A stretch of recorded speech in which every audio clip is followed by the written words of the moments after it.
ایسی خواتین جو حاملہ ہو جائے اور حمل کے دوران ان کا خون جاری ہو جائے، جیسے حیض کا خون ہوتا ہے، تو استحقاق کے عمل کا خطرہ بڑھ جاتا ہے، یعنی عمل ضائع ہونے کے چانسز بڑھ جاتے ہیں اور خدشہ ہوتا ہے۔ اس دوران ایک عمل بتاتا ہوں کہ عمل کرے، انشاءاللہ تعالیٰ اس کی برکت سے حمل ساکت نہیں ہوگا، عمل برقرار رہے گا اور اللہ حفاظت فرمائیں گے۔ عمل نوٹ فرما لیں۔ ایسی حاملہ عورت کے پاؤں کے ناخن سے لے کر سر تک، یعنی یہاں تک ایک لال کلر کا دھاگا لیں، ڈوری لیں، اس کو ناپ لیں پورے کپ کے برابر۔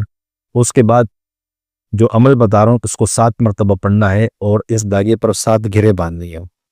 ایک گھرا باندھیں اور گھرے کو ٹائٹ کرنے سے پہلے ایک دفعہ پڑھ کر اس کو دم کریں، پھر گھرے کی گٹھان ٹائٹ کر دیں۔ اس طریقے سے دوبارہ پڑھ کر اس کو گھرے لگا کر دم کر دیں۔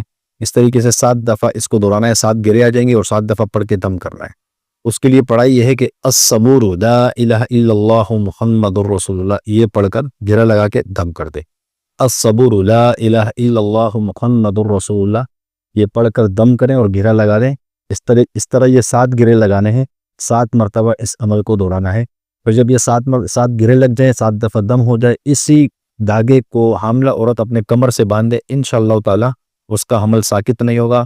انشاءاللہ تعالیٰ اس عمل کی برکت سے حمل برقرار رہے گا۔ اجازت کے لیے کمنٹس میں سبحان اللہ لکھیں۔ ایسے قرآنی اعمال کے لیے ہمیں فالو کریں، لائک کریں اور شیئر کریں اس کو، تاکہ دوسروں تک یہ ویڈیو پہنچ سکے جو اس مسائل کا شکار ہے، وہ بھی اس عمل سے فائدہ اٹھا سکیں۔ جزاک اللہ۔